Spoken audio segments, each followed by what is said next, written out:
8. Después de que el Consejo del Exoprotectorado de la Federación votara por unanimidad el envío de una nave estelar al Paradison, Otzi Fernández Isaac se excusó y cogió el ascensor que lo llevó al vestíbulo. Fuera hacía calor, más del habitual en primavera, y solo quedaban unos cuantos montículos pequeños de nieve sucia en las alcantarillas, donde los habían metido los robots de los servicios municipales. Otzi bajó por la Quinta Avenida, era una de las pocas personas que utilizaban la amplia acera. La hora del día y la época del año parecían ir en contra de los peatones. Ya no quedaba ninguno de los vendedores callejeros que recordaba de apenas un par de siglos antes. Los puestos de hamburguesas y refrescos en cada cruce, los vendedores de camisetas, los puestos con programas informáticos pseudolegales, chulos sensoriales con programas de pornorecuerdos. A aquellas alturas sería un paisaje demasiado descuidado, demasiado barrio bajero para la ciudad y sus refinados habitantes. Eran los pintorescos puestos cubiertos y las boutiques lo que ocupaba la planta baja de todos los rascacielos, establecimientos que ofrecían objetos estrafalarios importados de todos los planetas de la Federación, y todos muy poco atrayentes, por extraño que pareciese. En lo que a Otzi se refería, era un triste declive. No se podía sanear una gran ciudad como Nueva York sin que perdiera sus cualidades originales, el dinamismo y los matices mugrientos que la habían convertido en un sitio vibrante y lleno de emoción.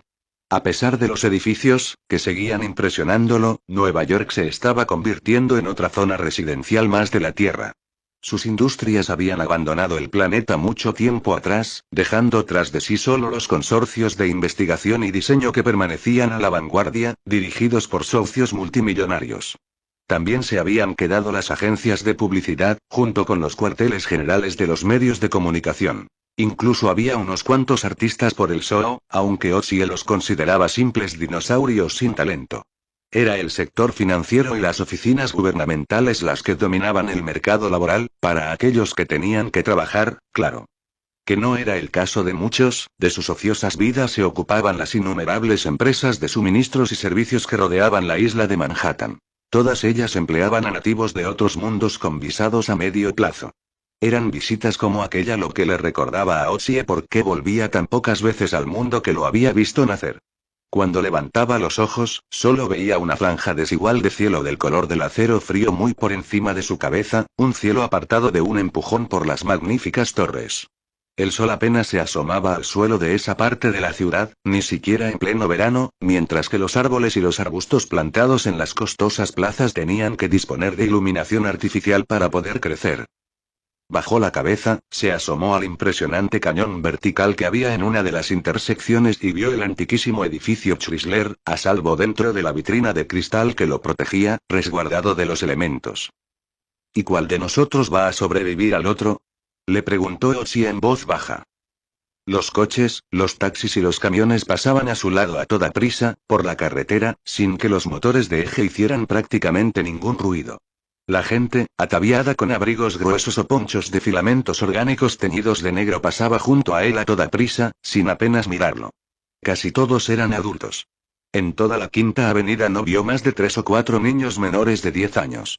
Eso era lo que más echaba a Otzi de menos, y el índice de natalidad de la Tierra seguía disminuyendo año tras año a medida que los ricos y sofisticados habitantes del planeta iban encontrando otras cosas en las que invertir su tiempo y su dinero. Allí ya no había nada para él, decidió Otzi de mal humor, nada de interés, nada que tuviera valor. Regresó a la base de la torre más cercana y le dijo a su mayordomo electrónico que estableciera un enlace con la IR de su casa. Una vez en contacto, Otzi le dio las coordenadas exactas. Un agujero de gusano circular se abrió a su espalda y se desplegó hasta alcanzar los 2 metros de diámetro. Otzi dio un paso hacia atrás y atravesó la cortina de color gris neutro del campo de fuerza. El agujero de gusano se cerró. Otzi no tenía una red entera de agujeros de gusano secretos y privados que conectaran los planetas de la Federación. Tenía exactamente 2 agujeros de gusano. Un conector de microbanda ancha normal del T que le daba a su casa un enlace de hiperbanda ancha con la unisfera a través de la ciberesfera de Augusta, y una versión muy modificada del generador de agujeros de gusano que utilizaba la división de exploración del TEC y que a él le proporcionaba un transporte independiente por buena parte de la Federación. Tampoco vivía solo en un planeta congruente con la vida humana. Su hogar era un asteroide hueco que flotaba en una larga órbita elíptica alrededor de las 2 Leo. Cuando atravesó la salida se vio de inmediato envuelto en una luz cálida y brillante. El mecanismo de la salida se había construido en un extenso acantilado de granito con un amplio toldo de lona blanca encima, como la vela de un yate que alguien hubiera requisado para convertirla en una carpa. Otsie salió del entoldado y sus dominios se extendieron ante él. La cavidad, que habían abierto unas excavadoras automatizadas, miembros del personal de ingeniería civil del TEC y un ejército de robots varios, medía cerca de 120 kilómetros de largo y 23 de ancho, el mayor espacio cerrado que la raza humana hubiera construido jamás. Su geografía era una ondulación escarpada de colinas y valles interrumpidos por las venas argentinas de los arroyos. Una única cordillera de enormes montañas rocosas serpenteaba por todo el paisaje, las cumbres más altas se alzaban a casi 2,5 kilómetros de altura, roca pura de color morado y gris coronado por una nieve blanca deslumbrante. Casi todas las colinas tenían algún tipo de catarata, desde magníficos torrentes que se precipitaban por capas de roca de bordes afilados a cascadas espumeantes que bajaban por largos barrancos de piedra. En las montañas se habían horadado amplias cuevas oscuras por debajo de la línea desigual que marcaba el principio de las nieves. El agua salía de borbotones de las sombras de su interior y lanzaba chorros inmensos que caían en picado por los costados de granito puro y lanzaban torbellinos de nubes de espuma de platino al caer a las profundidades. Todas ellas dibujaban una curva elegante que hendía el aire, distorsionadas por la pesada rotación del asteroide inducida por la gravedad antes de precipitarse en los lagos y estanques. Los arroyos y ríos alimentados por las cataratas se alejaban serpenteando para vaciarse en los inmensos embalses ocultos en el interior de las cavernas que había tras los extremos de la cavidad central. Desde allí, el agua podía volverse a bombear e introducir en la intrincada red subterránea de túneles y cañerías que la devolvían a las salidas de las cataratas. Sus bombas consumían la producción de 3 de los 15 generadores de fusión que alimentaban el asteroide. Lejos de las cataratas, largos lagos oscuros llenaban los lechos de los valles más profundos, ribeteados por espadañas y rodeados por árboles colgantes cuyas suntuosas ramas se arrastraban sobre los bajíos. Grandes extensiones de nenúfares florecían en la superficie, ofreciendo los intensos colores primarios de sus sedosas flores que daban vida a la negrura fresca del agua. Helechos y rododendros coronaban la mayor parte de las colinas mientras que las praderas de hierba asediaban las laderas inferiores con sus desaliñadas alfombras de color esmeralda moteadas por manchas vívidas de flores silvestres de color escarlata, topacio, azur, violeta y mandarina. Los árboles crecían silvestres, de uno en uno o en grupos. Sotos y bosquecillos de robles, abedules plateados, hayedos, codesos, ginkgos y arces que se extendían por los contornos inferiores de la mayor parte de los valles. Era un paisaje de pleno verano en una tierra templada, una tierra que ya duraba 2 siglos y medio. Las plantas de hoja caduca se habían modificado genéticamente para convertirlas en plantas de hoja perenne que nunca dejaban de ofrecer sus hojas a aquella estación perpetua. Muy por encima de ellas, un pórtico de sílice se extendía por el eje y sostenía unos anillos de luces solares tan brillantes que era imposible mirarlas con los desprotegidos ojos de un ser humano. Otsie se desabrochó a toda prisa el abrigo de lana y continuó con él en la mano. Bajó por el serpenteante sendero de gravilla que salía del emplazamiento situado al socaire de la roca y entró en el amplio valle que contenía la única estructura que destacaba en la superficie del asteroide. Su chalet era poco más que eso, 5 habitaciones de simples muros de coral seco blanco con suelos de madera noble y un tejado de pizarra gris que sobresalía para proporcionar cierta sombra a la galería que rodeaba la casa. Bajo el suelo, Otsie había construido una gran cripta para albergar su biblioteca de libros de verdad. Tampoco era que él se aventurara jamás por allí, las doncellas robot modificadas le subían lo que necesitara, de ese modo el ambiente seco y fresco se alteraba lo menos posible. Sí que utilizaba el resto del modesto edificio, el salón, la cocina, el estudio, el dormitorio y el baño. No le hacía falta nada más, no para ocuparse de sus necesidades físicas. De todos modos, mientras estaba allí se pasaba la mayor parte del tiempo fuera. Una tumbona cómoda en el jardín, a la sombra de una gran haya roja. El estanque en el que nadaba lo refrescaba constantemente un arroyo que borboteaba sobre amplias piedras planas a su paso por el césped. Una gran doncella robot le cogió el abrigo cuando llegó y se fue rodando para meterlo en el ropero. Había más de 100.000 robots en el asteroide, todos ellos dirigidos por la IR. Aquel pequeño mundo artificial era autosuficiente y se mantenía solo gracias a la inmensa matriz que lo dirigía. Disponía de grandes fábricas subterráneas que producían la mayor parte de los componentes utilizados por la maquinaria de mantenimiento medioambiental, así que era muy poco lo que había que importar. Lo que entraba solía ser actualizaciones más que repuestos. Los diseñadores se habían pasado años refinando los sistemas para obtener el desarrollo sostenido definitivo, y el mantenimiento era mínimo. Hasta a Otsie le había preocupado el coste mientras se estaban elaborando los proyectos, pero al final había perseverado. Y la recompensa había sido una libertad absoluta. Los ingenieros del TEC todavía visitaban el asteroide cada 2 años más o menos, con unos contratos increíblemente estrictos que les prohibían revelar cualquier detalle, para inspeccionar y de vez en cuando modificar la maquinaria de la salida, pero eso era todo. Y si Otsie decidía dejar atrás por completo la raza humana, era muy posible que la IR pudiera mantenerlo todo en funcionamiento si así lo deseaba su dueño. Era el compuesto informático más poderoso que hubiera escrito jamás la IS. ¿Algún mensaje?, preguntó en voz alta cuando entró en la cocina. Varios cientos de miles, respondió la IR. Solo 8 atravesaron los filtros. Otsie abrió la nevera y revolvió entre los recipientes y los paquetes envueltos a mano. La comida se la servía el mismo establecimiento de Londres que ostentaba el privilegio de aprovisionar al rey de Inglaterra. El esnobismo y el coste de la tienda eran fenomenales, pero Otsie tenía que admitir que ningún otro lugar de la Federación podía igualar su sección de charcutería.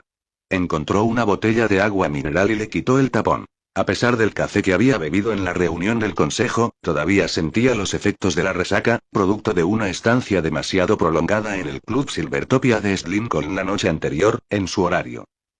Dámelos. Su visión virtual le mostró los mensajes y sus grupos. Eran del TEC, de sus abogados financieros, 2, de sus últimos hijos, que no llegaban a los 5 años, 1, de un anticuario de libros que creía tener una primera edición de Balsa, firmada por el autor, y los resultados de varias búsquedas de datos en artículos teóricos sobre cosmología superluminal. Para cuando terminó de echarles a todos una ojeada ya estaba cómodamente instalado en la silla del jardín y se había quitado los zapatos. Como siempre, eligió un mensaje al azar de la eterna masa que había bloqueado el filtro. Se rió encantado cuando leyó aquella extraña y maravillosa propuesta para enfriar estrellas que superaban la clase G en la clasificación espectral. Un artículo llamado Solar formando la galaxia, escrito por el chiflado que se lo había enviado. Se repanchingó en la hamaca y cogió las gafas de sol que le ofrecía una doncella robot. Era una vista estratégica, su jardín estaba a bastante altura y ubicado de tal forma que podía contemplar 3/4 partes de las alas verdes y curvadas que formaban el interior de la cavidad. Tenía justo delante una de las montañas de 2,5 kilómetros de alto, y su cascada gigantesca surgía de las nieves a apenas 300 metros de aquella cumbre letal y afilada como una aguja. La inmensa catarata realizaba un elegante giro al caer entre anillos de neblina y espuma hasta que al fin se estrellaba contra el lago del fondo. Esa era solo una de las vistas que invadían los sentidos de Otsie con su derroche de color y sus aguas relajantes. Nunca había llegado a comprender por qué la gente coleccionaba o incluso admiraba el arte. El artista humano más grande jamás podría llegar a la altura de lo que era capaz de hacer la naturaleza con una única flor. Me gustaría hablar con la IS, por favor, le dijo Otsie al ir del asteroide. No había muchas personas que pudieran hablar con la IS directamente. Otsie y Nigel podían hacerlo gracias al papel que habían tenido a la hora de establecer la IS, y al presidente también tenía la gentileza de atenderlo, junto con los departamentos de más rango del gobierno. Aparte de eso, el resto de las comunicaciones debían llevarse a cabo a un nivel muy formal y a través de memorias intermedias. Por supuesto, la IS de vez en cuando hacía excepciones con personas que afirmaban haber llegado a un acuerdo con ella o que recibían una llamada sorpresa para decirles dónde podían encontrar a un niño perdido. Otsie había oído que Paula Mio tenía algún tipo de arreglo con ella, cosa que no le sorprendía demasiado. Aquí estamos, Otsie dijo la suave voz de inmediato. Tíos, qué bien que hayáis venido. Bueno, ¿qué hay de nuevo? Muchas cosas, pero a ti solo te interesa una. Cierto. Oye, ¿cómo os ha dado por liaros con mi amigo Miguel para poner en marcha esa estúpida misión de los cadetes del espacio? Eso no es propio de vosotros, ni de Conga. Nuestra respuesta fue medida y prudente. ¿Qué otra cosa esperabas? No lo entiendo. Tíos, vosotros siempre sois muy conservadores. La investigación es una opción conservadora. La investigación es meter un palo afilado en un nido de avispones.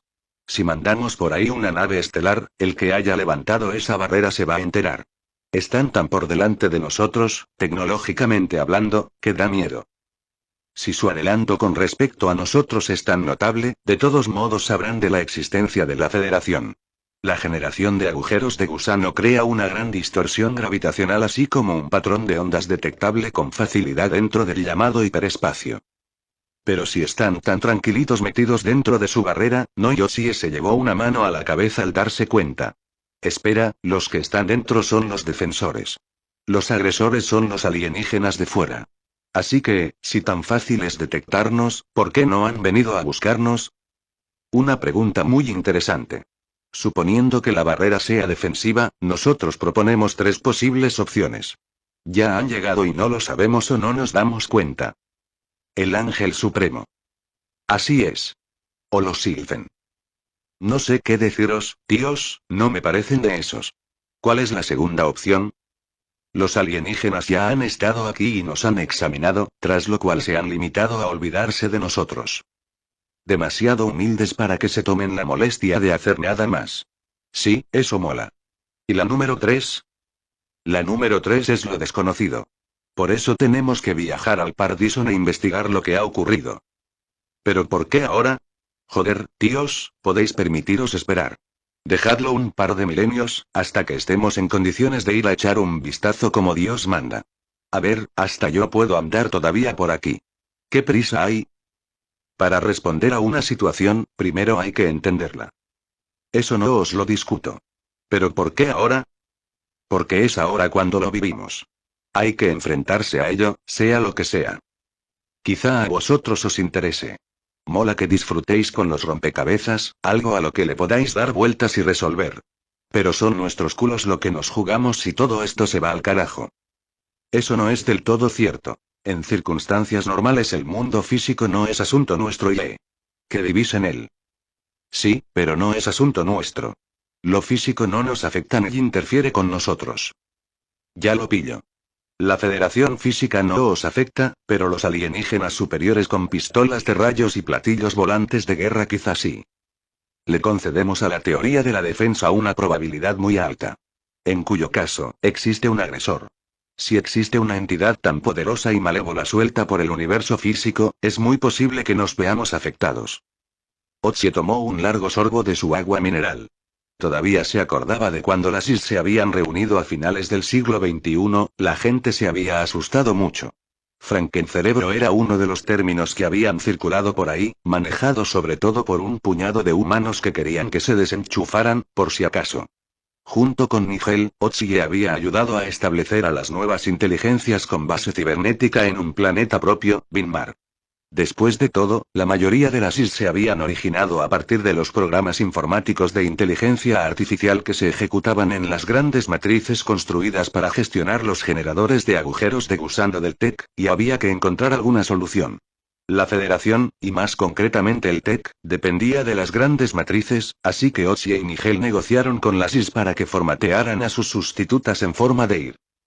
La ubicación de Vinmar era incluso más confidencial que el asteroide de Otsie, una roca estéril y sin aire ni actividad tectónica, sola en un sistema estelar que carecía de planetas congruentes con la vida humana.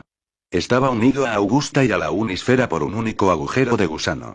En un principio se había trasladado allí una gran cantidad de equipo, matrices enormes capaces de ejecutar todas las IS que existían entonces, generadores solares y de fusión para proporcionarles independencia.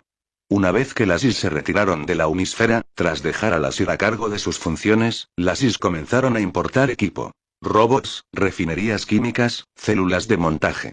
Primero con ayuda humana y luego cada vez con más autonomía, las IS comenzaron a diseñar y construir sus propias matrices, expandiéndose ellas y su capacidad, y multiplicándose. Otsie sabía que el agujero de gusano se había reducido a una anchura de microbanda en 2178 para mantener la comunicación con la Unisfera. Nada físico había viajado entre Vinmar y el resto de la civilización desde entonces. Se especulaba que la superficie del planeta estaba recubierta de inmensas torres de cristal, las megamatrices que ejecutaban protocolos de pensamiento del tamaño de continentes. Yo no lo veo así, dijo Otsie en voz baja. Hemos estado hablando de niveles de tecnología diferentes. Que si la civilización de Dyson va muy por delante de nosotros y todas esas chorradas. ¿Y vosotros? ¿Qué pasa con nosotros? Venga ya. ¿Un planeta entero para un cerebro? Eso os hace más listos que Dios. Y eso solo si os quedarais en Vinmar. Tenéis toda esa supertecnología, ¿no, tíos? Cualquier cosa que se os ocurra, solo tenéis que idear cómo funciona y cómo construirlo. Lleva un nanosegundo, no más. ¿Sabéis cómo fabricar una barrera como la de Dyson? Mejor todavía, ¿sabéis cómo atravesarla? Hay teorías posibles referidas a la construcción de una barrera, hemos realizado simulacros matemáticos y los hemos analizado. ¿Entonces podéis construirla? La capacidad y la intención son cosas diferentes. De hecho, nos definen con bastante precisión. Somos pensamiento, no entes físicos. Ni siquiera podrías entender lo infinitesimal que es la capacidad que hemos empleado para tratar contigo y con este tema. Estoy muy por debajo de vosotros, ¿eh? Pues muchas gracias. Otzi Fernández Isaacs, ¿estás intentando provocarnos? ¿Para que hagáis qué, tíos? Quizá para que construyáis vuestra propia nave estelar y la enviéis al Pardison. Ya hemos dejado de ser vuestros sirvientes. ¿Y nosotros somos los vuestros? No. Nuestra relación es una asociación basada en la confianza. Y en el respeto. Decidnos cómo construir un generador de barreras. Teletranspórtame a Dyson Alpha. No somos Dios, Otzi. Los humanos no son piezas de ajedrez que movemos por un tablero porque nos divierte o nos interesa. Si deseáis construir un generador de barreras, diseñadlo vosotros mismos. El interés que sentimos por el Pardison depende solo del vuestro. Nuestro consejo fue ese, el consejo más adecuado para ayudaros a enfrentaros al problema. ¿Nos protegeríais si el agresor viene a por la Federación? Ofreceríamos el consejo que la situación requiriese. No te jode, pues muchas gracias. La mitad de vosotros sois recuerdos que los humanos os envían cuando no quieren volver a rejuvenecer. ¿Es que no sentís ninguna empatía, no queda nada de humanidad en esos circuitos del tamaño de montañas que tenéis?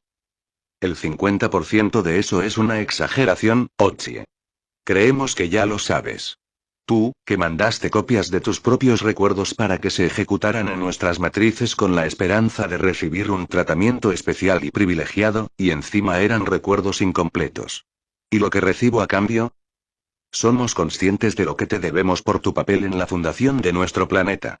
En aquel momento fuiste un agente honesto y como tal tienes derecho a contar con nuestro respeto. El respeto no le da de comer a nadie. ¿Desde cuándo te da a ti por las cosas materiales? Ah, así que lo llevamos al terreno personal ahora que perdemos, ¿eh? Lais no respondió. Muy bien, entonces dime, con ese trozo infinitesimal de capacidad de procesamiento con el que estáis cubriendo esto, ¿no os parece raro que los Sylphen no sepan nada del Pardison? Es famosa su reticencia a proporcionar definiciones exactas. Como confirmó la vicepresidenta Roy, los expertos culturales de la Federación están trabajando en el problema. ¿Y no podéis ayudar con eso? Quizá meter unas cuantas preguntas con truco. Los Sylphen no quieren comunicarse directamente con nosotros. No les interesan los artefactos tecnológicos. Ya, algo que siempre me ha parecido sospechoso. Es decir, ¿qué es la tecnología? ¿Los motores de vapor? ¿Meten los circuitos orgánicos en el mismo saco que los procesadores cuánticos? Y luego se escaquean diciendo que su método de transporte no está basado en la tecnología, sea lo que sea el dichoso método. Si esperas que ayuden a la Federación, te van a decepcionar. No se muestran cerrados a propósito, es que tienen una estructura neuronal diferente a la de los humanos. ¿Vosotros creéis? Otzi se estiró en la silla. Una vez conocí a un tipo. Hace ya mucho tiempo. Fue en un bar del Jerusalén lejano, un garito de mala muerte en un pueblo casi en medio de ninguna parte. Seguro que ya ni siquiera existe, y si existe, será un club con ínfulas que se reserva el derecho de admisión. Pero en aquellos tiempos cualquiera podía entrar y pedir una copa sin que nadie lo molestara. Y eso fue lo que hizo ese tipo, salvo que se sentó a mi lado y fue él el que empezó a hablar. Claro que él tenía un mensaje que dar y yo sé escuchar cuando quiero. Y además, ese tipo tenía una historia bastante buena que contar.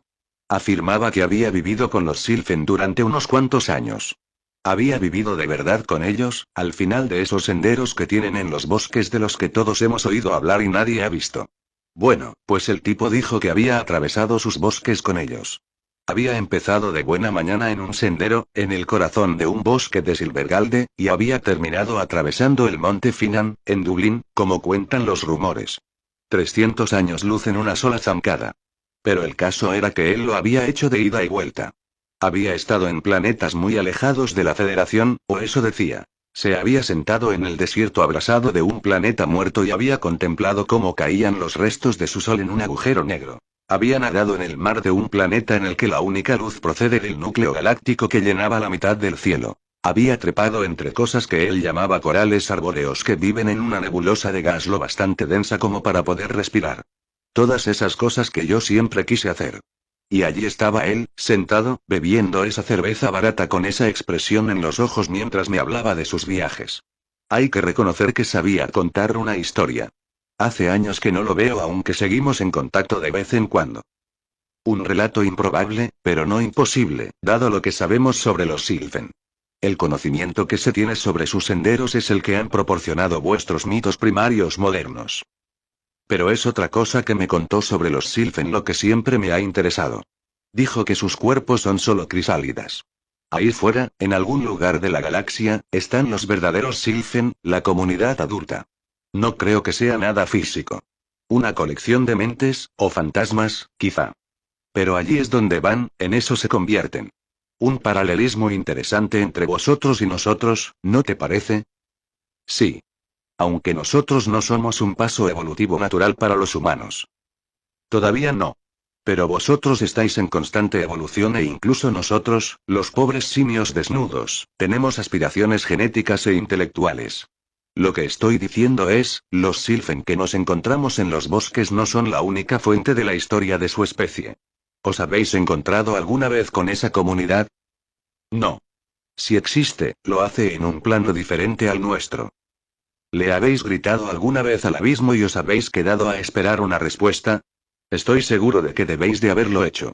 Sentiríais curiosidad, querríais averiguar si hay algo ahí fuera, un igual. Hay ecos de mentes en muchos espectros, insinuaciones de propósitos si no es inteligencia. Pero que nosotros sepamos y veamos, todavía estamos solos. Qué pena, ¿eh? Supongo que tendré que hacerlo yo, entonces. ¿Hacer qué? Ir a buscar a la comunidad adulta de los Sylphen, para preguntarles qué cojones pasa con el Pardison.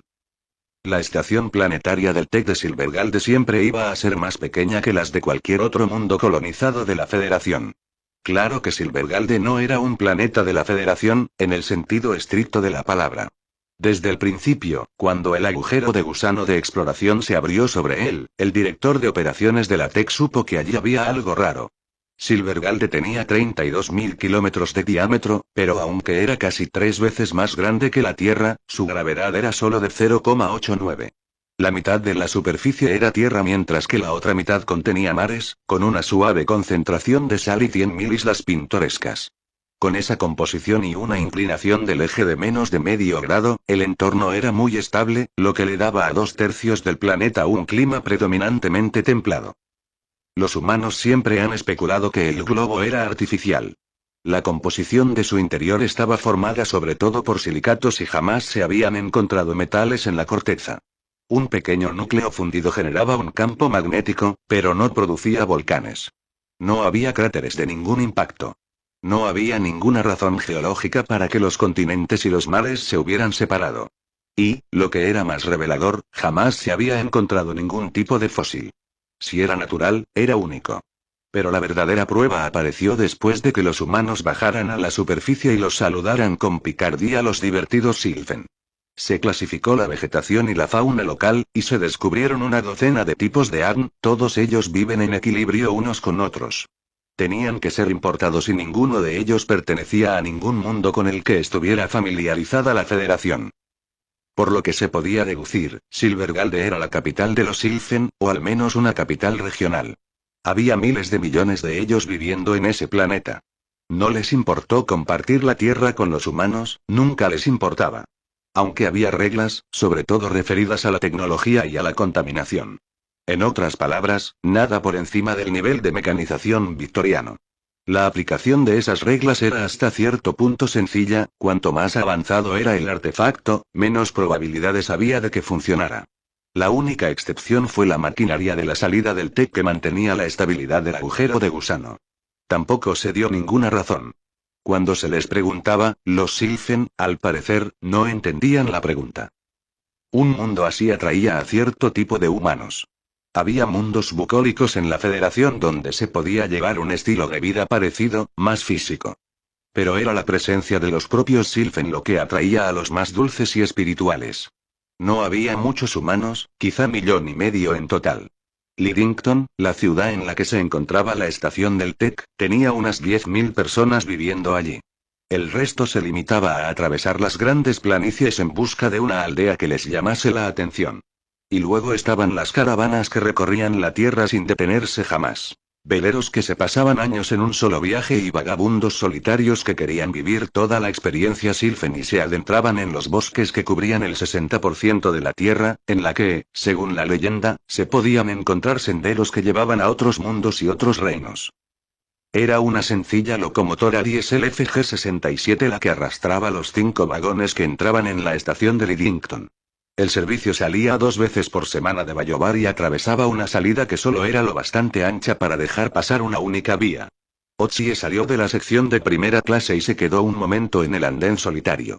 Vestía unos pantalones de cuero de color pardo claro, una gruesa camisa de cuadros rojos y azules de lana, un sombrero de ala ancha de hule de color verde aceituna que le estaba aplastando su enorme mata de pelo y las mejores botas de montaña que se podían comprar, fabricadas en la República Democrática de Nueva Alemania. Su equipaje era una imponente mochila llena de ropa de repuesto, equipo de acampada de la mejor calidad y comida envasada. Llevaba una silla de montar bajo el brazo, una silla que estaba resultando muy pesada e incómoda de llevar. Miró a su alrededor para ver quién podía ayudarlo.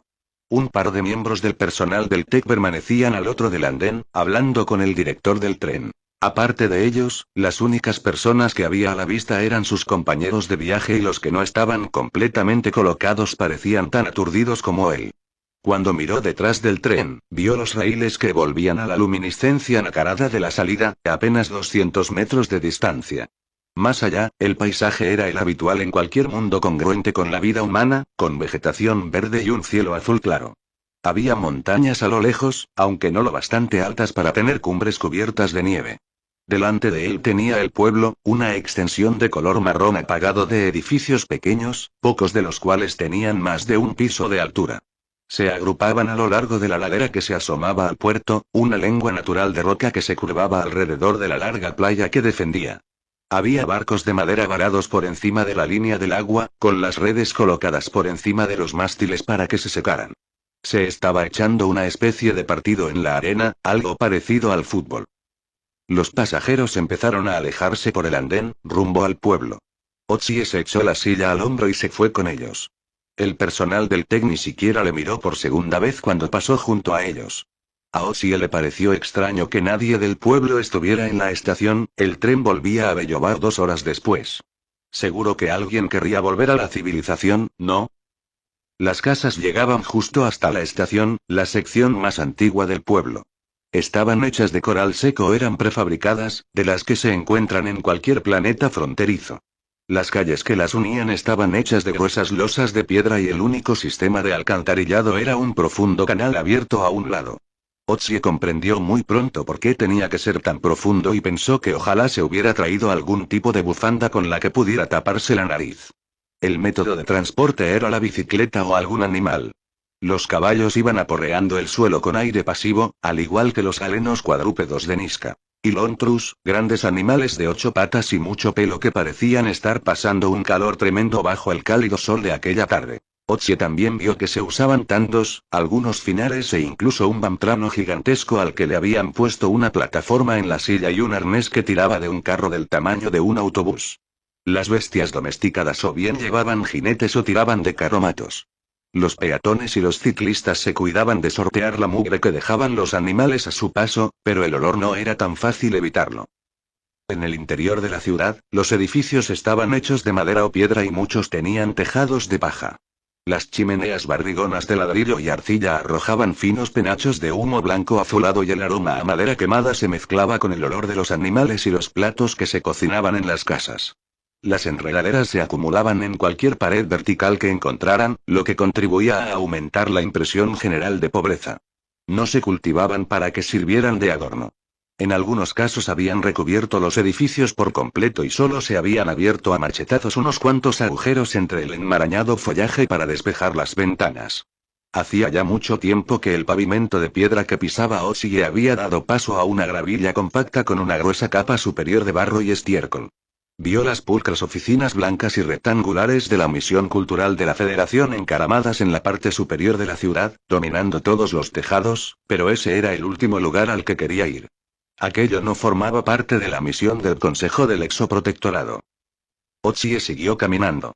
Como sospechaba, la sofisticada matriz de mano que llevaba en la mochila allí prácticamente no le servía de nada, solo funcionaba al nivel más básico y con fallos frecuentes. Allí no había ciberesfera, nada con lo que su mayordomo electrónico pudiera conectarlo. Pero todos sus tatuajes parecían funcionar, cosa que agradecía. Se había pasado casi 2 días enteros en una costosa clínica de Augusta haciendo que le grabaran tatuajes nuevos en el cuerpo junto con varios implantes de modernos biochips, que también parecían estar operativos. Fuera lo que los Sylphen utilizaban para provocar fallos en la tecnología humana, solo afectaba a los sistemas fotónicos y electrónicos, la química bioneuronal era hasta cierto punto inmune. La posada se llamaba El Último Pony, un edificio largo y desvencijado de madera con una antiquísima parra que había colonizado el vencido muro frontal hasta el punto de que era muy probable que en ese momento lo estuviese sujetando. Las grandes valentinas añiles de hojas de precipitación semiorgánicas envolvían las vigas y absorbían agua limpia del aire húmedo y la canalizaban hacia las tuberías del edificio, agua que se utilizaba luego para beber y lavar. Una docena de niños pequeños estaban jugando en el suelo polvoriento del exterior. Los niños iban vestidos con pantalones y camisas muy gastadas, todo ello hecho con tejidos naturales en colores grises y marrones oscuros. La mayor parte de las niñas llevaban vestidos raídos y remendados. Llevaban el cabello revuelto y sucio y les rodeaba la cabeza en largos mechones ensortijados. Otsy les sonrió, cautivado. Los rostros de todos los pequeños eran los de ángeles en miniatura, todos felices y curiosos. Todos lo habían visto, un desconocido limpio con ropas caras y decentes. Los juegos se agotaban mientras los chiquillos susurraban entre sí. Una se acercó corriendo, la más atrevida de todos, una niña de apenas 7 años con un sencillo vestido sin mangas de color pardo. «¿Eres nuevo aquí?», dijo la pequeña. «Pues sí, me llamo Otsy, ¿y tú?». Brillo de luna. La pequeña esbozó una sonrisa cómplice. «Pero puedes llamarme Luni». Otsy resistió el impulso de mirar al cielo. Silvergalde tenía 2 lunas gemelas en la misma órbita de 500.000 de kilómetros. ¡Qué bonito! Dime, ¿hay algún buen sitio para alojarse en esta ciudad? Ahí dentro. El bracito de la pequeña se alzó y señaló el último pony.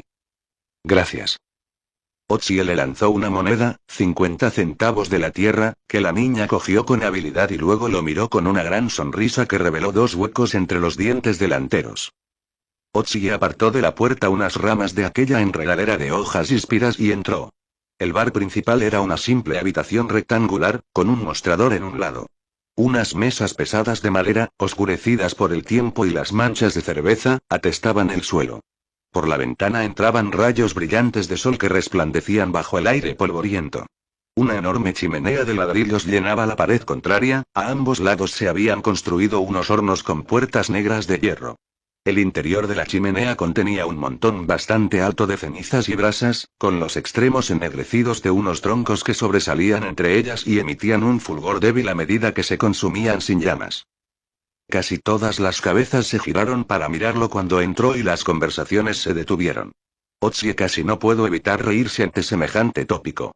Se acercó al mostrador y el tabernero lo miró de arriba abajo. Era un fornido nativo americano con el cabello encanecido y atado en una pulcra cola de caballo. Buenas tardes, dijo Otsy con educación. Me gustaría beber algo y una habitación para pasar la noche, por favor. Sí, señor, dijo el tabernero. ¿Quiere cerveza?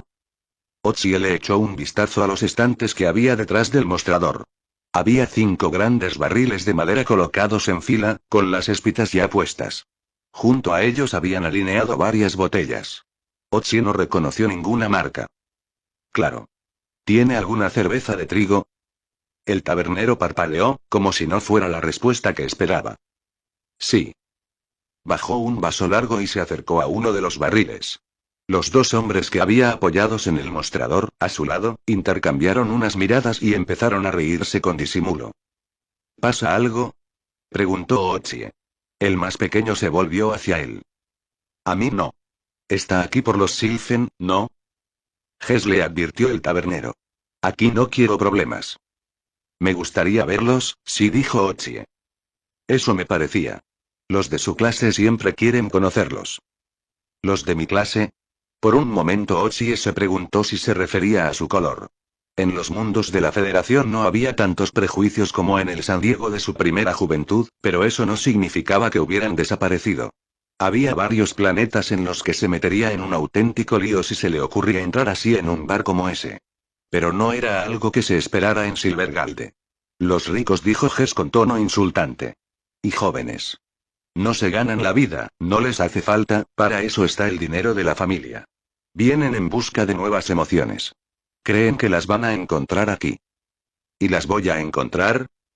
¿Se cree que me importa? El tabernero puso la cerveza de Otzi en el mostrador. No haga caso a Ges. Los Silfen pasan de él. Eso provocó la carcajada burlona de los clientes que habían estado escuchando. Ges frunció el ceño.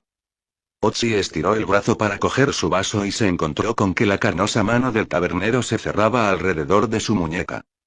¿Y cómo va a pagar? Le preguntó en voz baja. Porque sus tatuajes bancarios aquí no sirven de nada. ¿Cómo quiere que pague? Otzi sacó la billetera. Dólares terrestres. Dólares de Augusta. Francos de Orleans. No mencionó las monedas de oro que llevaba en el bolsillo de seguridad. Ah. El tabernero sonrió por primera vez y reveló unos dientes amarillentos. Un visitante listo. Son $5 terrestres, gracias, señor. Tío, dijo Otzi con tono sombrío, más vale que eso sea por la cerveza y la habitación. No me compensa abrir la puerta por menos de 30. 30, y una mierda. Solo tengo 15 en total y necesito comprar provisiones. Hicieron falta otros 3 minutos de regateos, pero consiguió la habitación, y la cerveza, por $17 terrestres. Tomó un trago de la cerveza mientras contaba el dinero.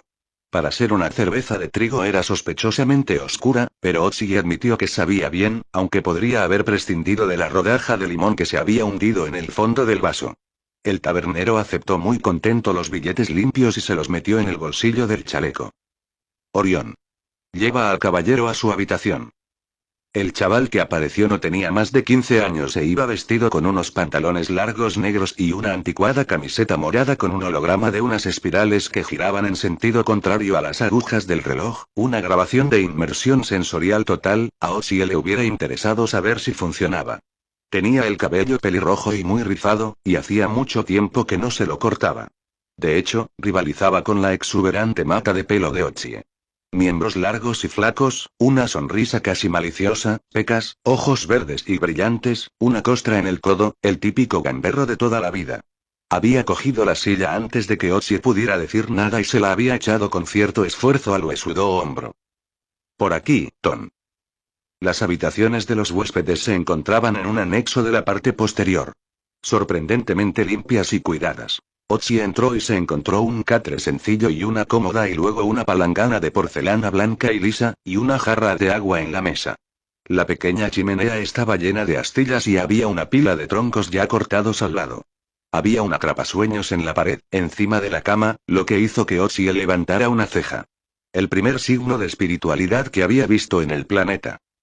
Orión dejó caer la silla encima de la cama y se quedó allí con una sonrisa expectante. Otzi sacó un billete de $1 y se lo puso en la mano. Me parece que eres el tipo de hombre que cualquier visitante debería conocer. Orión, ¿no? Eso es, Tom. Bien, bueno, llámame Otzi, como todo el mundo. Me pongo nervioso cuando la gente dice señor, o don. ¿Ese de abajo era tu padre? No, coño, esto es de gran oso.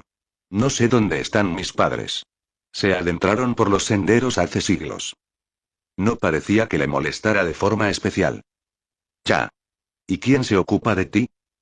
La pecosa frente del muchacho se arrugó en señal de enojo. Pues yo. Claro, perdona, chavalín. ¿Qué quiere decir con eso de chavalín? No quiero decir nada, es que yo hablo así, nada más. Está bien. De acuerdo. Voy a necesitar de un buen guía para orientarme por esta ciudad, ¿puedes hacer algo? Pues claro. El muchacho le hizo un rebuscado guiño.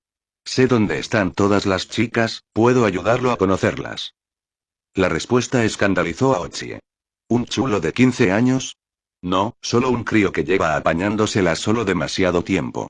Recuperó recuerdos incómodos de su propia adolescencia, recuerdos que entraron como ladrones en su cabeza. No, gracias por el ofrecimiento, chaval, pero, bueno, no estoy aquí por eso. Vale. Pero si hay algo que necesite, sé dónde se esconde en este vertedero. Estoy seguro. Bueno, mira, lo que necesito es un caballo y quizá un guía o algo así.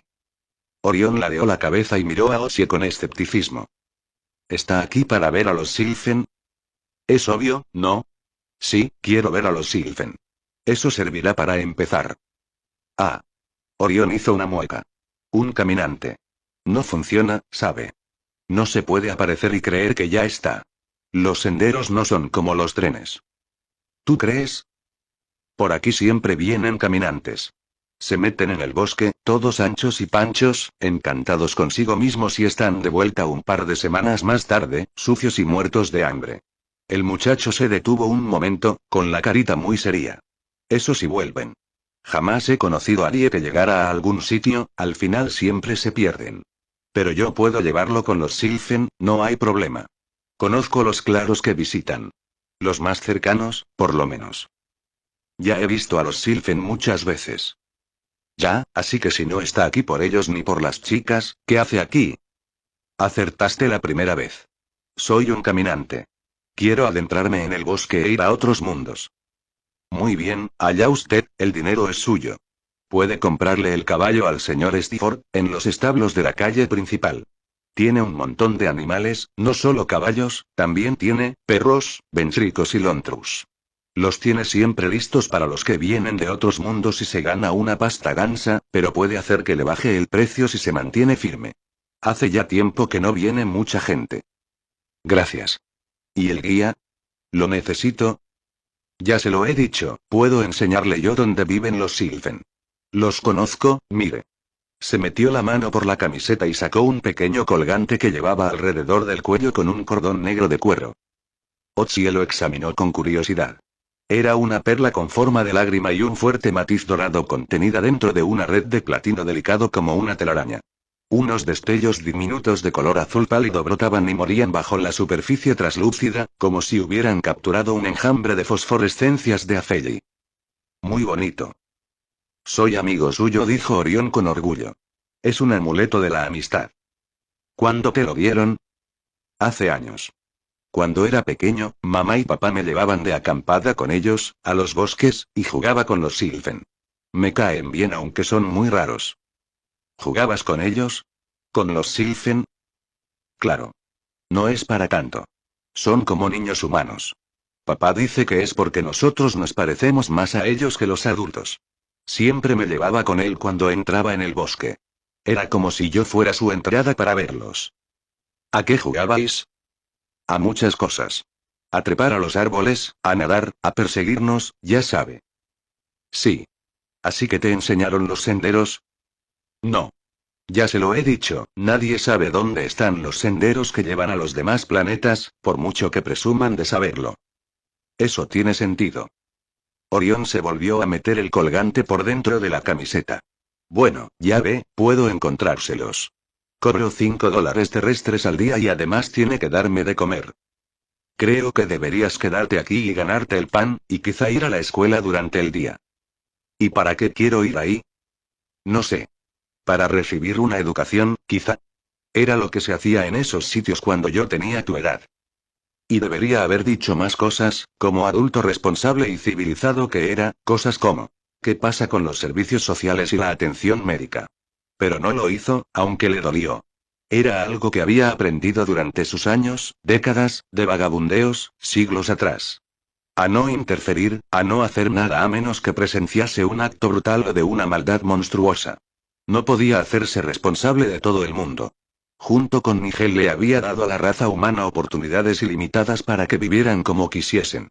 Si algunos preferían ese tipo de vida, era cosa de ellos. Pero era duro ver que había niños viviendo así. Ellos no tenían elección. Ya sé lo que necesito, gracias, dijo Orión. Muy bien. Yo no soy la policía. ¿Cuándo se fueron tus padres? No sé. Hace ya tiempo. Se alejaron mientras yo jugaba con los Sylphen. Los busqué durante días, pero me entró hambre y volví a la ciudad. Los Sylphen comen las frutas del bosque, pero a la gente no le llena tanto. A veces los echo de menos, supongo.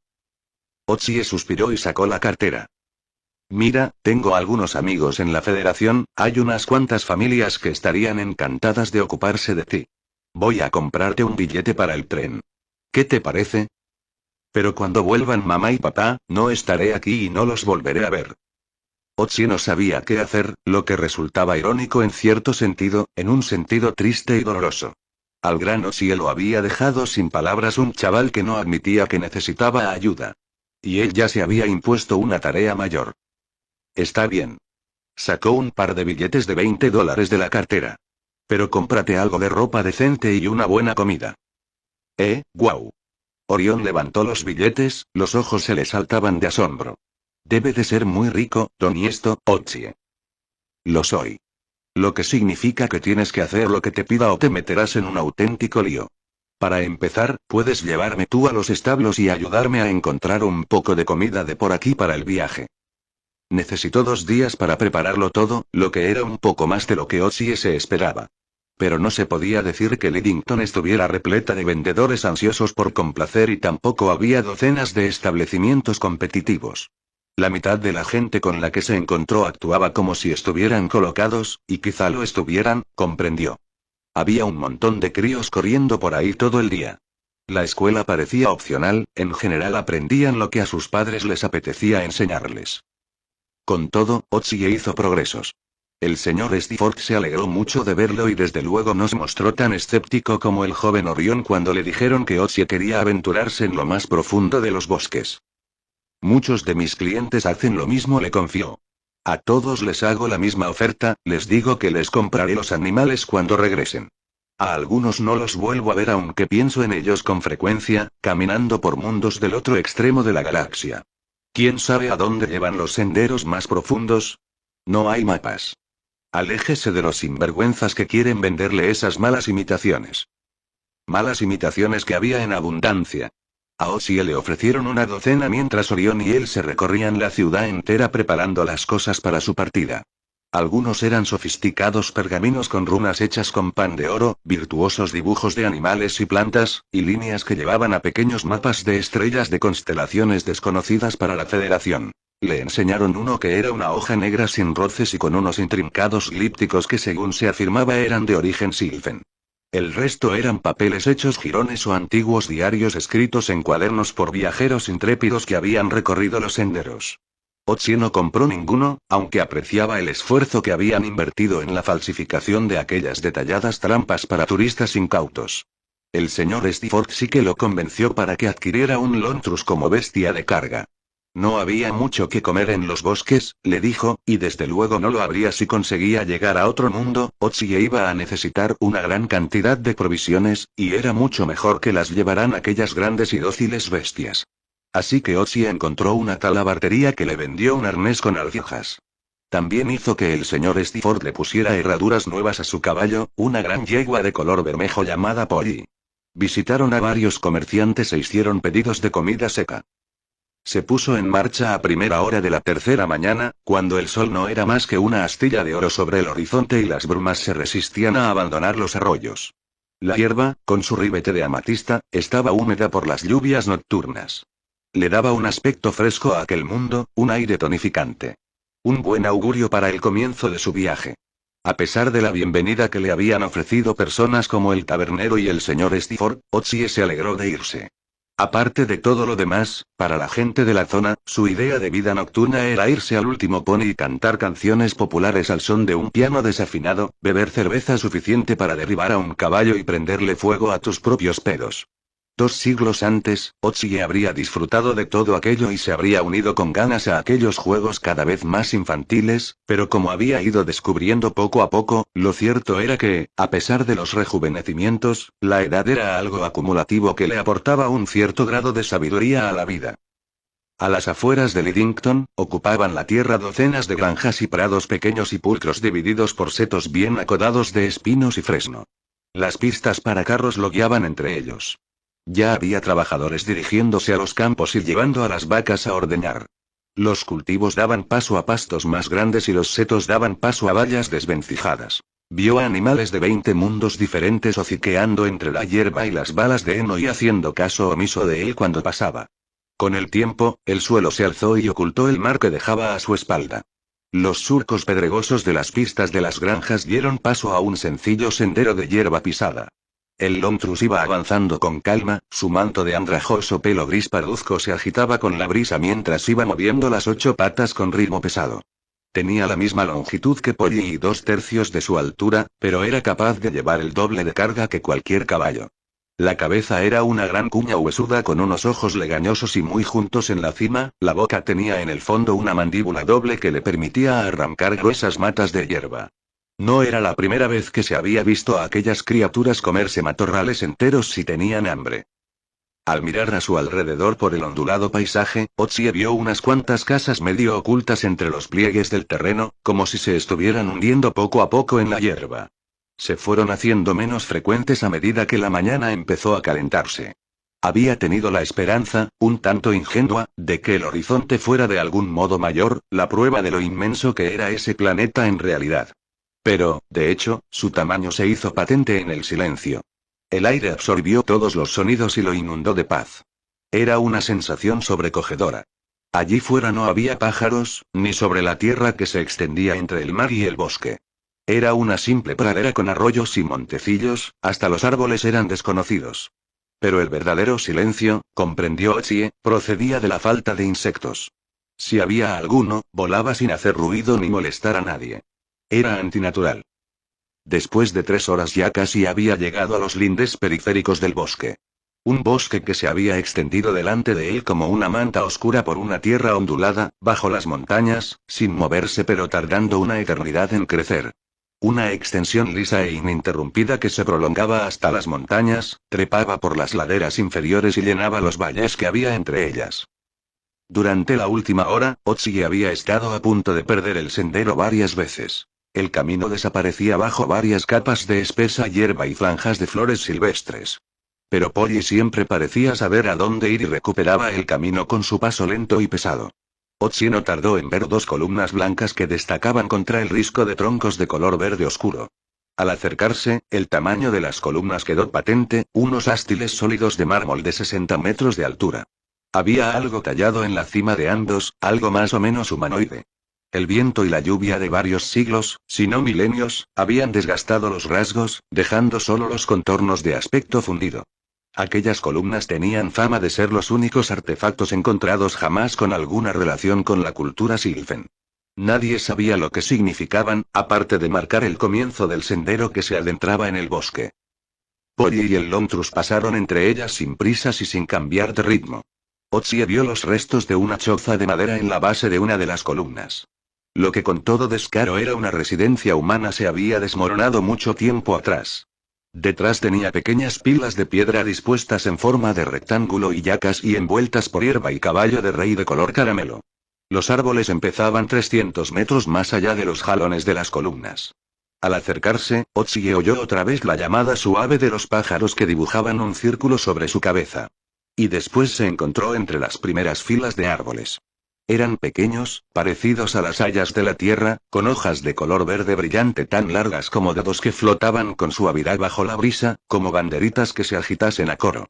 Entre ellos empezaron a aparecer pinos, con una corteza lisa del color del peltre gris, y agujas delgadas y duras.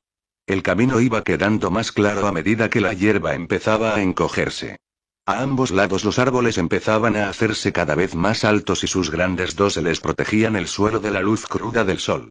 Los cascos de Polly comenzaron a avanzar en silencio cuando el suelo se convirtió en una marga blanda de hojas y agujas medio podridas. A los pocos minutos, Otsie ya no veía nada más que árboles al volver la cabeza y mirar por encima del hombro. Varios troncos tenían inscripciones humanas talladas en ellos, con flechas que le mostraban el camino. No las necesitaba, el sendero estaba muy claro, casi como una avenida. Los árboles se alzaban a los dos lados, lo bastante cerca unos de otros como para evitar que nadie se quedara por allí. La quietud volvía a cernirse sobre él. No sabía qué pájaros anidarían allí, pero se perdían muy por encima de las copas de los árboles. Había cierta variedad entre la maleza aunque no era obvia desde el exterior. Otsie vio hojas argénteas y afelpadas, triángulos de color burdeos más grandes que su mano, aros verde limón, o solo blancos. Y con las hojas observó todo tipo de cortezas, desde frondas negras medio desmenuzadas hasta escudos de color bronce, duros como piedras. Frutos secos y moras pendían en racimos o de tallos aislados que se inclinaban bajo su peso. Las enredaderas habían encontrado un apoyo en algunos troncos y envolvían el árbol mientras trepaban agarradas a la corteza. De ellas salían hojas blancas y azules y eran tan antiguas que sus ramales se habían engrosado hasta el punto de rivalizar con las ramas principales del árbol. Pasó una hora y Otsie empezó a vislumbrar algún que otro animal. Criaturas rápidas con la piel lustrosa y marrón que se escabullían a toda prisa en cuanto él se acercaba un poco. A los implantes de sus retinas les costó un poco centrarse en ellos y capturar su perfil. Por su naturaleza, Otsie sospechó que eran herbívoros.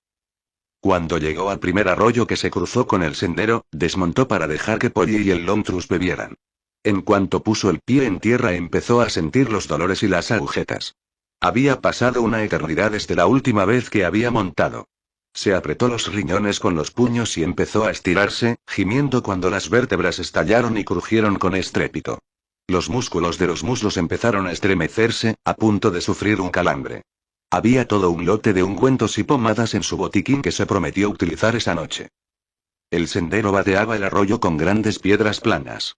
Otsie hizo cruzar a los animales esforzándose por no caerse en aquella agua transparente y llena de rápidos, pero las botas le mantuvieron los pies perfectamente secos. Después decidió ir caminando un rato con la esperanza de que se aliviaran sus varios dolores. No había pasado mucho tiempo cuando oyó los sonidos de unos cascos tras él. La opción de volver a montar y alejarse galopando no le atraía mucho, tenía el culo demasiado dolorido para eso. Así que decidió esperar con paciencia. Muy pronto apareció trotando un pony. Otsie gruñó cuando vio que el que lo montaba era Orión. El muchacho sonrió muy contento en cuanto vio a Otsie y puso al pony al trote hasta colocarse justo al lado de una desinteresada Polly. Creí que nunca lo alcanzaría, dijo el chico. Salió muy temprano. Tío. Otsie levantó las dos manos. ¿Qué pasa aquí? ¿Dónde te crees que vas? Con usted. No. Conmigo no vienes. De eso nada. Orión le lanzó a Otsie una mirada irritada. Sé quién eres. ¿Y qué? Yo sé que tú te vas a volver a Lidington ahora mismo. Eres Otsie, siseó Orión como si fuese un desafío. Abriste esas salidas humanas. Y has caminado por cientos de planetas. Eres la persona más vieja que ha habido jamás, y la más rica. Muy bien, hay parte que es casi verdad, pero eso no significa nada. Yo sigo mi camino y tú te vas a tu casa. Punto. Puedo ayudar. Te dije la verdad, en serio, soy amigo de los Sylphen. Puedo encontrártelos. No me interesa. Vas a recorrer los senderos más profundos, dijo Orión con calor. Sé que puedes hacerlo. He visto ir y venir a todos los demás pringaos, pero tú eres diferente, eres Otsie. Por eso decidí venir contigo. Si hay alguien que pueda encontrar los senderos a otros lugares, eres tú. El muchacho miró al suelo, un poco avergonzado. Eres Otsie. Y lo vas a conseguir. Lo sé. Gracias por el voto de confianza, pero la respuesta sigue siendo no. Están allí. Fue un susurro que se escapó de los labios del muchacho, como si tuviera que confesar un terrible secreto. ¿Qué? Preguntó Otsie con amabilidad. Mamá y papá, están allí. Están en los senderos, por alguna parte. Ay, la madre, y no, escucha, yo no voy a buscarlos. Lo siento mucho. Pero se han ido. Sé que para ti es muy duro, pero tienes que volver a la ciudad. Cuando vuelva, haré todo lo que pueda por ti, te lo prometo. Te encontraremos otro hogar, un sitio bonito, localizaré a tu familia y te llevaré a ver todo tipo de sitios maravillosos. Yo me voy contigo. Chilló Orión, furioso. No puedo dejarte. Algún día lo entenderás. ¿Sí? Se burló el muchacho.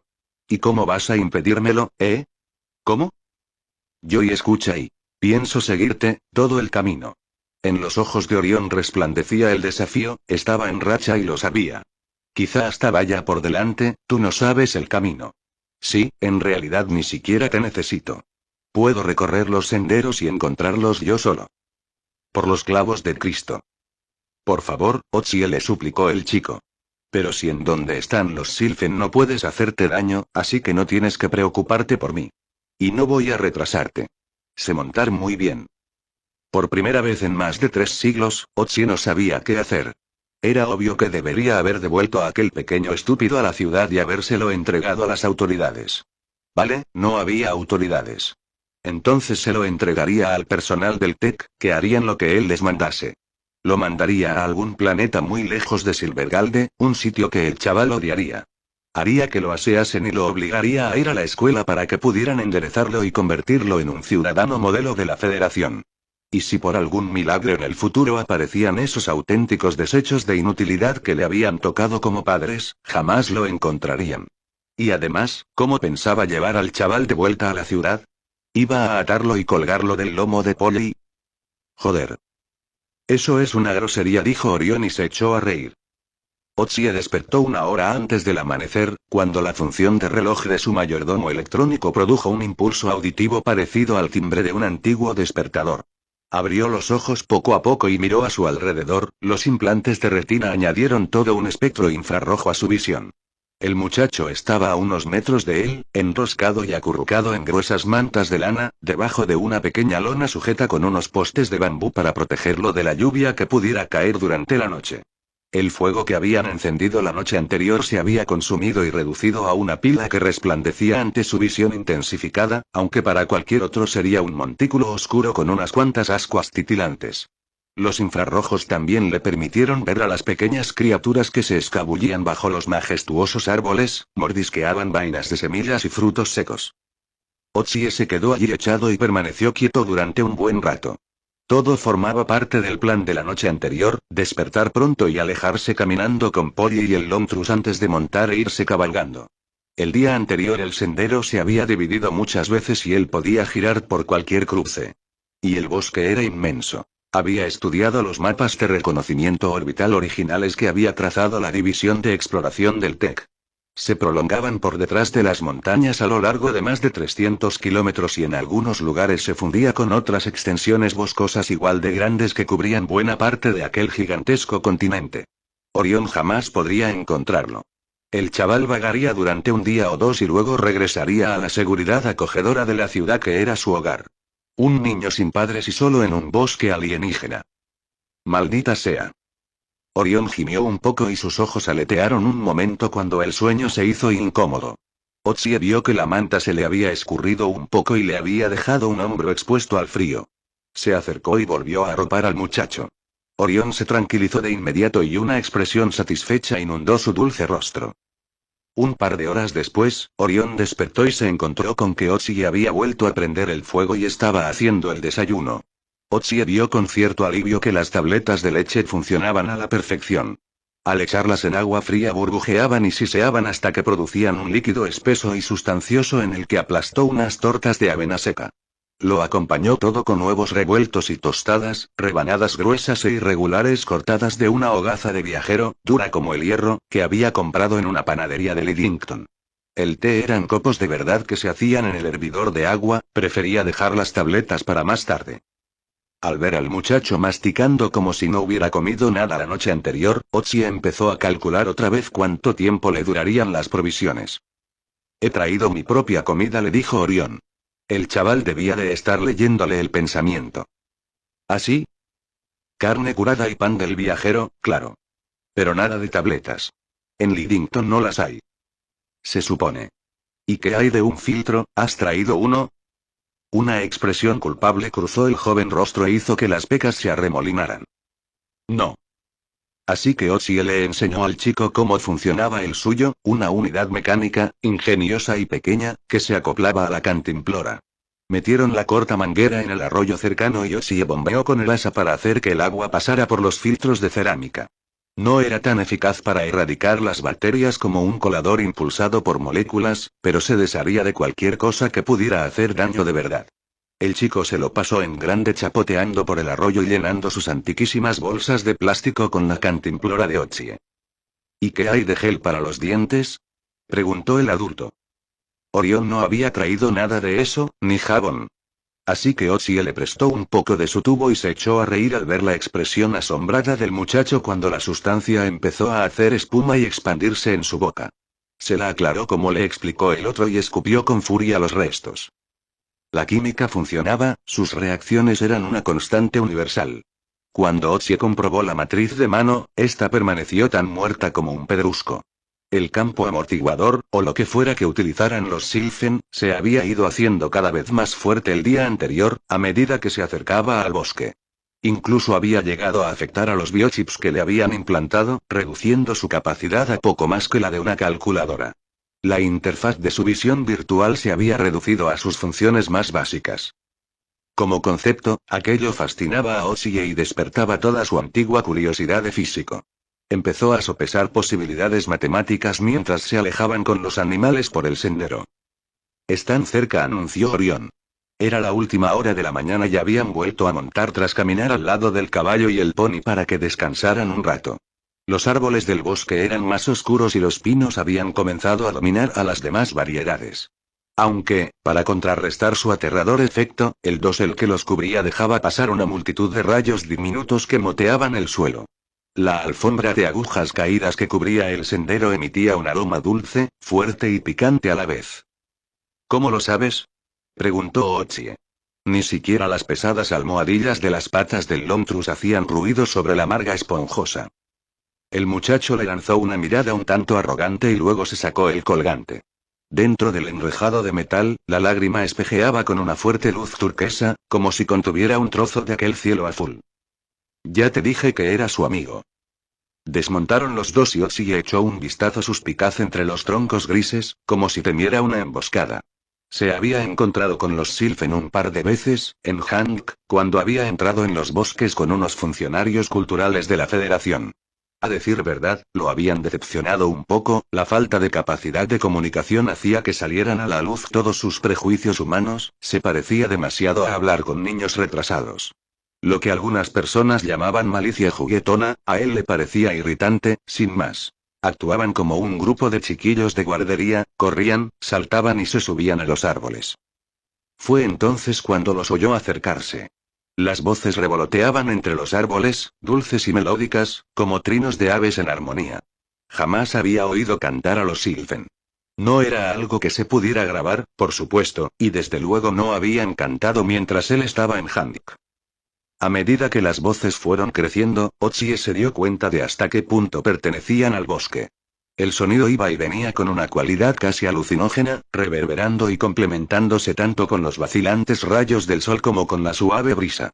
No tenía letra, ni siquiera en el idioma de los Sylphen, era más bien un canturreo de simples notas emitidas por gargantas más capaces que cualquier instrumento humano de viento. Y entonces llegaron los propios Sylphen, deslizándose entre los árboles como apariciones jubilosas. La cabeza de Otsie giró de un lado a otro para intentar no perderlos de vista. Las criaturas comenzaron a acelerar el paso, añadiendo la risa a su canción, escondiéndose a propósito de los humanos, ocultándose tras gruesos troncos y salvando como un rayo los espacios abiertos. No cabía duda de lo que eran. Se encontraban en todas las culturas humanas, en su folclore y en sus mitos. Otsie estaba en medio de un bosque gigante rodeado de elfos. En persona eran bípedos, más altos que los humanos, con miembros largos y delgados y un torso extrañamente despuntado. Tenían la cabeza en proporción más grande que un ser humano, pero con una cara plana que alardeaba de unos ojos grandes y felinos dispuestos sobre una nariz delgada con unos orificios largos y estrechos. No tenían mandíbula como tal, sino una simple boca redonda que contenía 3 pulcros círculos concéntricos de dientes puntiagudos que podían flexionarse hacia adelante y hacia atrás de forma independiente, lo que les permitía desgarrar los alimentos y hacerlos llegar al esófago. Dado que eran herbívoros, trituraban la vegetación a toda prisa a medida que la iban consumiendo. Era el único aspecto que desmentía toda esa noción de que eran entidades benignas llegadas de otros mundos. Siempre que abrían los labios, la boca entera tenía un aspecto aterrador. Ya se habían visto muchos tonos de piel desde que se produjeran los primeros contactos. Entre los Sylphen había casi tanta variedad como en la raza humana, salvo que ninguno era tan pálido como los nórdicos. Pero su piel era mucho más dura que la de los humanos, con un tacto correoso y un brillo de seda hilada. Tenían el cabello largo y lo llevaban suelto, era como un manto que les caía por la espalda aunque con frecuencia se lo trenzaban en una única cola sujeta con correas de cuero de colores. Se vestían, sin excepción, con sencillas togas cortas hechas de tela de oro y cobre que brillaba con un lustre satinado.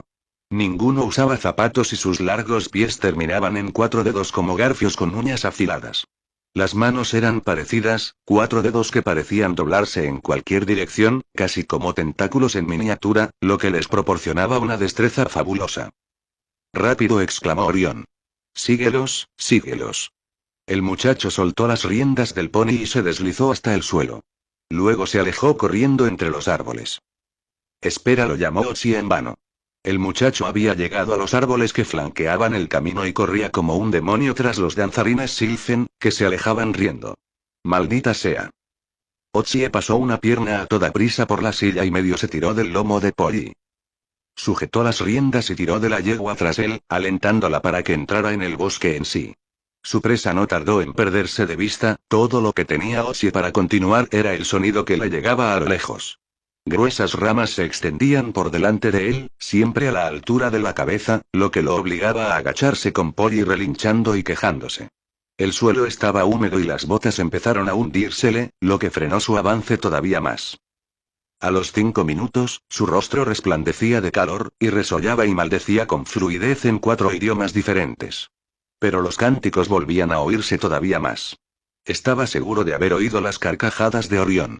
Un minuto después entró como una tromba en un claro.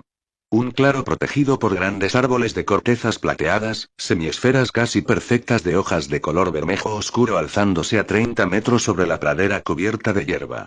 Un arroyuelo borboteaba por el centro y se precipitaba por una cresta rocosa para caer en un estanque profundo al otro lado. En lo que a paisajes arbóreos idílicos se refería, aquel era celestial.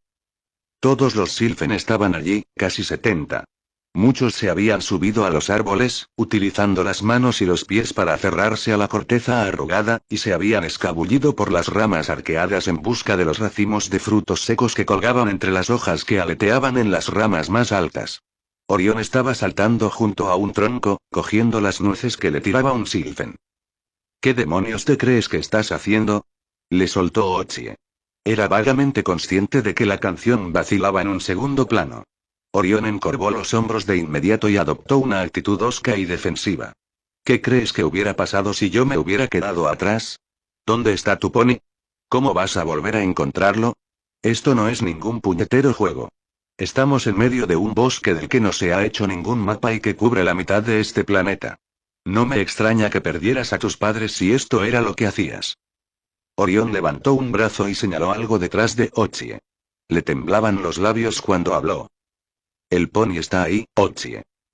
Este giró en redondo y vio que el pony y el Longtrus entraban en el claro guiados por un Sylphen. En lugar de relajarse y echarse a reír como habría hecho el Otzi de la leyenda, la visión solo consiguió acentuar su ira. Por el amor de Dios. Esto es un mundo Sylphen, le explicó Orión con dulzura.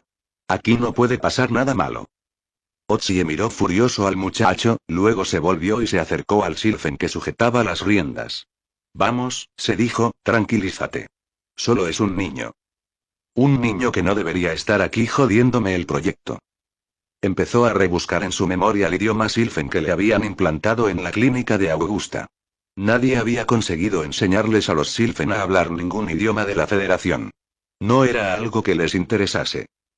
Gracias por recoger a nuestros animales, dijo, una enrevesada colección de arrullos y sílabas imposibles que parecían un trabalenguas galés y que estaba seguro de haber pronunciado al revés. El Sylphen abrió la boca de par en par y le mostró aquella lengua parecida a la de una serpiente que se agitaba en el centro de los anillos de dientes. A Otsie le apeteció darse la vuelta y echar a correr antes de que lo devoraran, pero su memoria cultural auxiliar le recordó que era una sonrisa. El alienígena le respondió con un chorro de galimatías que salió fluyendo entre sus labios, mucho más melódico que la torpe frase que había pronunciado Otsie. El placer es nuestro, nos alegra habernos encontrado con vosotros este magnífico día, estimadísimo Otsie. Y vuestros pobres animales solo necesitaban orientación para poder reunirse con vosotros una vez más. Unas enseñanzas que apenas son unanimidad para todo lo que somos. Proporcionarlas nunca puede ser oneroso. Es un placer y estoy encantado de que me recordéis. De otro mundo, hace ya décadas. Nada tan preciado debería perderse para aquello que somos. Y tú eres un tesoro espléndido, Otsie. Otsie, el humano que les enseñó a los humanos a dar los primeros pasos por los senderos verdaderos. Me ayudaron un poco. Hizo una leve inclinación y después llamó a Orión, a ver si te haces cargo de ese pony, ¿estamos? No le vendría mal beber un poco. Orión se acercó y le cogió el animal al Sylphen, después lo guió hasta el estanque que había al final de la pequeña cascada. Le lanzó a Otsie varias miradas contrariadas, estaba claro que todavía no lo había perdonado. Había un par de Sylphen bañándose ya, deslizándose por el agua transparente con la misma facilidad con la que trepaban a los árboles o corrían. Orión no tardó en reunirse con ellos en el agua. ¿Me permites preguntar con quién estoy hablando? Preguntó Otsie. Soy la flor que camina bajo las lunas de los 9 cielos, la fisura de luz que atraviesa el claro más oscuro a medianoche, el manantial que brota con un burbujeo en el oasis, de todo ello procedo yo. Ya, bueno, vale. Otsie se tomó un momento para componer una frase. Creo que te voy a llamar 9 cielos, si no te importa. Por siempre te precipitas, sin ser consciente de aquello que lo une todo a la alegría que es el amanecer dorado del mañana. Bueno, murmuró Otsie para sí en inglés. Nadie dijo que fuera a ser fácil. Dejó que polulgara entre la hierba de color lavanda que cubría el claro. Los Sylphen se estaban congregando al borde del estanque. Sacaron petacas que se fueron pasando mientras masticaban los frutos secos y las moras que habían recolectado. Otsie se quedó cerca de 9 cielos. Orión volvió, se sentó a su lado y empezó a picotear de la comida que llevaban consigo. Nosotros recorremos los senderos, dijo Otsie. Eso pareció divertir a los Sylphen, que lanzaron sus gorjeantes carcajadas, un sonido extraordinariamente humano. Otros como nosotros lo han hecho, les recordó el humano. Buscadores de belleza y cosas extrañas, pues, al final, ¿acaso no somos eso todos nosotros? Muchos han caminado, respondió 9 cielos. Obstinadas y hábiles, sus pisadas despiertan rápidos ecos en las tierras sagradas, llegaron de lejos y los llevaron más allá aún. Dando vueltas y vueltas en una alegre danza. ¿Qué senderos pisaron? Preguntó Otsie. Tenía la sensación de que le estaba cogiendo el tranquillo a la conversación. Todos los senderos son uno, Otsie, todos te conducen a sí mismos. Comenzar es terminar. ¿Comenzar dónde? Comenzar aquí, entre el gozo de los niños, el trino de los pájaros y el regocijo molesto de las terindas cuando brincan por los valles y las brisas. Todo lo que prometemos va con la música y la luz. Aquí comienzo, ¿a dónde debo ir? Otsie viene, Otsie va, Otsie vuela, Otsie ve muchas estrellas, Otsie vive en una cueva, Otsie abandona una cueva, Otsie ve árboles, Otsie viene. El círculo es único. El vello de la nuca de Otsie se puso de punta al oír hablar de vivir en una cueva. Vosotros sabéis dónde moran las maravillas, vosotros camináis hacia las maravillas, vosotros veis las maravillas, vosotros vivís las maravillas, vosotros vais. Otsie os envidia, Otsie va con vosotros. Eso provocó otra oleada de grandes carcajadas, las puntas de sus lenguas vibraban sobresaliendo apenas al aire.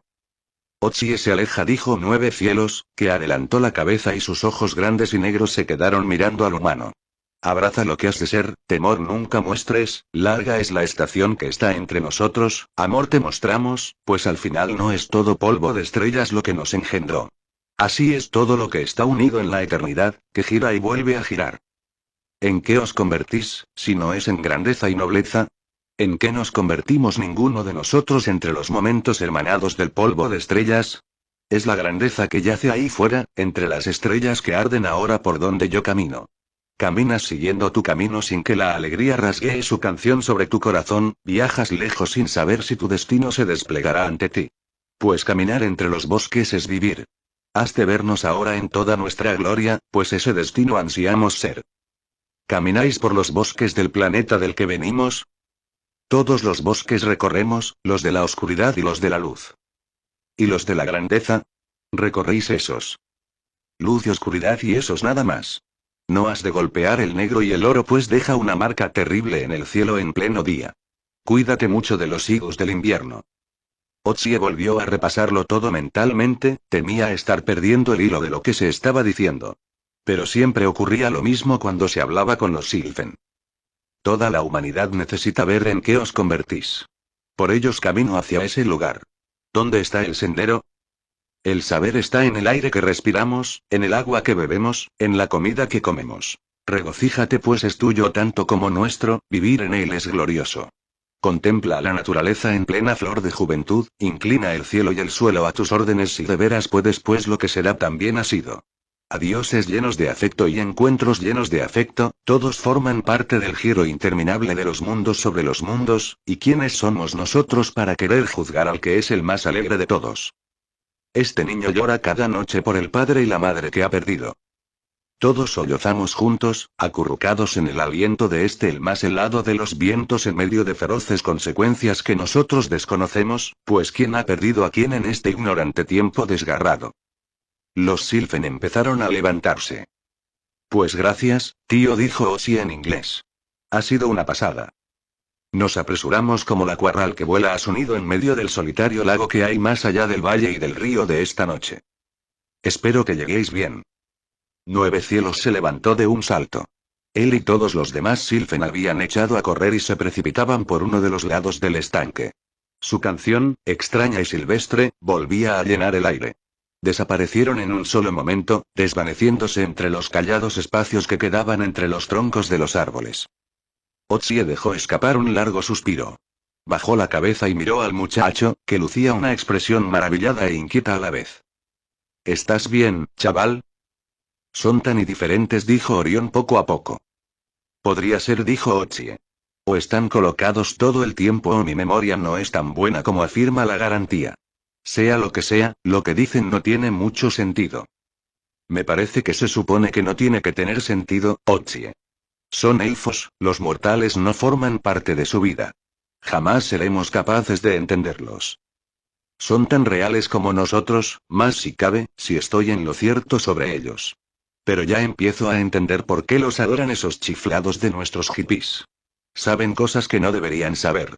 Apenas un rayito de conocimiento prohibido que se perciba entre todo ese galimatías y se convierten en mesías instantáneos. ¿A qué te refieres? Pues al sitio en el que vivo, para empezar. Con eso ha sido más que suficiente para convencerme de que voy por el buen camino, y perdona el juego de palabras. ¿Qué camino? Estoy intentando averiguar a dónde van los Sylphen cuando abandonan los bosques. ¿Por qué? Tengo que hacerle una pregunta a aquello en lo que se convierten. ¿En qué se convierten? No estoy seguro. Eso es absurdo. Sí, tío. Dicho así, supongo que un poco lo es. ¿Y encontraremos a papá y a mamá por el camino? Francamente, lo dudo. Nueve Cielos no parecía saber dónde estaban, ¿verdad? Dijo Orión. ¿Lo entendiste todo? Parte. Hablas Sylphen muy bien. Otsie le guiñó un ojo al niño. Eso es porque hago trampas. Es el único modo de sobrevivir. Bueno, ¿y ahora, a dónde vamos? Al mismo sitio que antes, dijo Otsie. Echó un vistazo por el gran claro sin saber muy bien por dónde habían entrado. Por el primer sendero que encontremos y sin tener ni idea.